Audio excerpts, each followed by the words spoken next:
started in the quiet town of Charleston, South Carolina, where Ava Reynolds had carved a life of independence after the tragic death of her husband.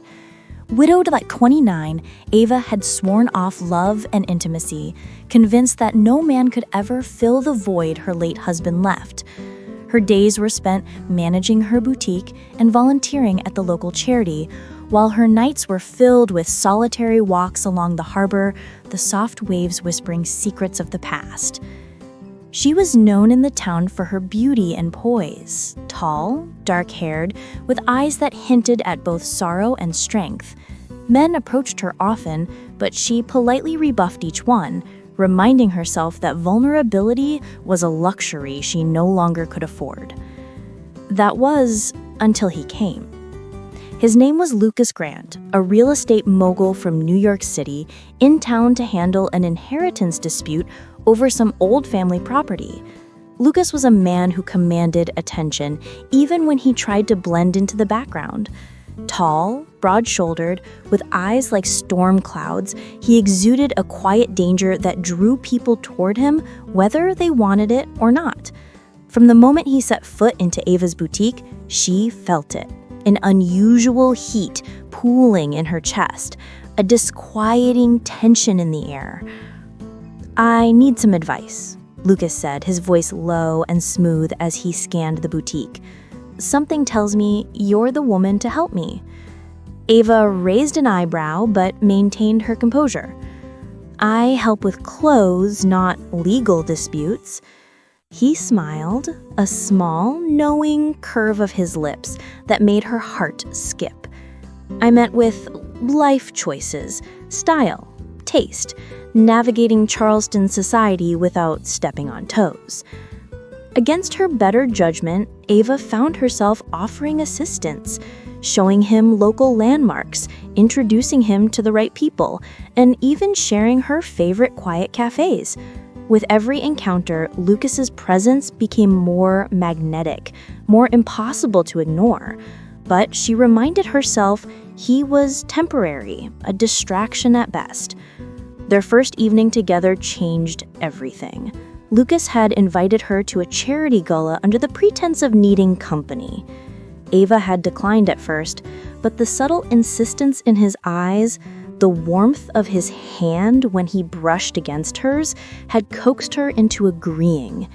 The gala was elegant, the kind that Ava would usually loathe, filled with polite smiles, clinking glasses, and whispered gossip. But Lucas moved through it like a predator, confident and assured, always returning to her side. "Why do you resist?" he asked as they stepped onto the balcony for some air, the moon casting silver light across the harbor. "I don't resist anyone," Ava replied sharply, trying to mask the fluttering in her stomach. "I resist myself."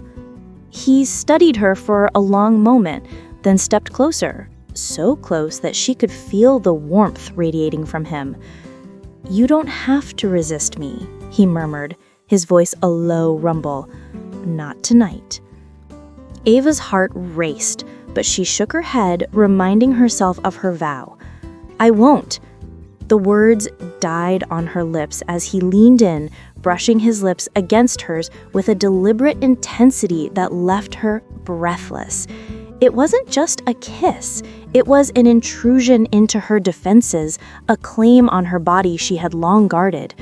Her resolve crumbled under the force of desire she hadn't realized had been lying dormant. That night, in the quiet of her apartment, Lucas didn't merely seduce her, he consumed her. His touch was firm, commanding, yet there was an intimacy that made her body forget years of grief. When he entered her, it wasn't gentle, it was all-consuming, his manhood overwhelming her in ways she had only imagined in forbidden dreams. Ava cried out, shivering, surrendering to a pleasure that blurred the lines between pain and ecstasy. Hours later, as they lay entwined, sweat-soaked and panting, Ava felt a conflict stirring inside her. This was a man she barely knew, a man who could never be hers in the long term, or so she told herself, Yet the way he looked at her, the way he held her as though she were fragile glass, made her question everything she believed about desire, control, and surrender. Over the following days, Ava tried to pull away, to reclaim the independence she had sworn never to relinquish. But Lucas was relentless. Every call, every message, every unexpected appearance in her boutique was a test, a reminder that resistance was futile. And somehow, against her will, she found herself wanting it, wanting him. One evening, as a storm rolled over Charleston, Lucas appeared at her doorstep without warning, drenched but smiling, as though the rain had no effect on him. "You can resist no longer," he said simply. Ava crossed her arms, trying to mask her tremors. "I don't resist you," she replied, though her voice lacked conviction. "I don't," he countered, stepping inside, closing the door against the wind. And he was right. Lucas had a way of reading her that left her exposed, her secrets and desires laid bare. That night, the storm outside mirrored the one inside her, as he once again took her, but this time with a deliberate, slow intensity that erased every ounce of her previous control. She cried out, shivering, surrendering to a pleasure so powerful, it felt like she was losing herself. And yet, paradoxically, finding a part of her she had buried long ago. But the story didn't end there. Lucas wasn't content with mere physical conquest. He wanted her mind, her loyalty, her very essence. He whispered promises and threats in equal measure, claiming her attention, her time, and her heart. Slowly, inexorably, Ava realized that she wasn't resisting because she didn't want to. She was resisting because she feared the loss of herself. Weeks passed, and Ava's friends noticed a change. The widow, who had once radiated self-sufficiency, now moved through Charleston like a woman possessed. She laughed more, lingered longer in conversation, and, most shockingly, she followed Lucas wherever he went, drawn to him like a moth to a flame. Yet Ava was careful, never letting anyone see the depth of the control Lucas had over her mind and body. It was their secret, a private storm that raged behind closed doors. Then one night, everything changed. Lucas had arranged a private dinner at an old estate on the outskirts of the city, claiming it was a celebration of her surrender. Ava, curious despite herself, agreed. The estate was magnificent, candlelit and silent, the only sound the crackle of the fireplace. Lucas took her hand, guiding her to a seat. Tonight, he began, his voice low and deliberate, "I want you to understand something. You think you're resisting me, but you've been under my control from the start. Your thoughts, your desires, all mine to claim." Ava's pulse quickened. You can't."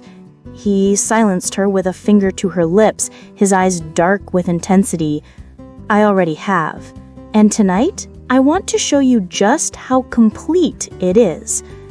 What followed was a night Ava would never forget, not for the passion, though it was fierce and unrelenting, but for the revelation.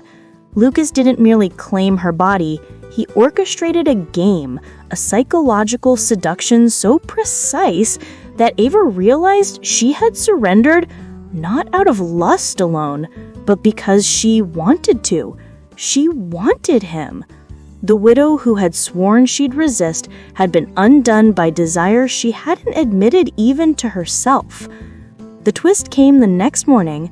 Ava awoke alone in the estate, her body tingling from the previous night's intensity.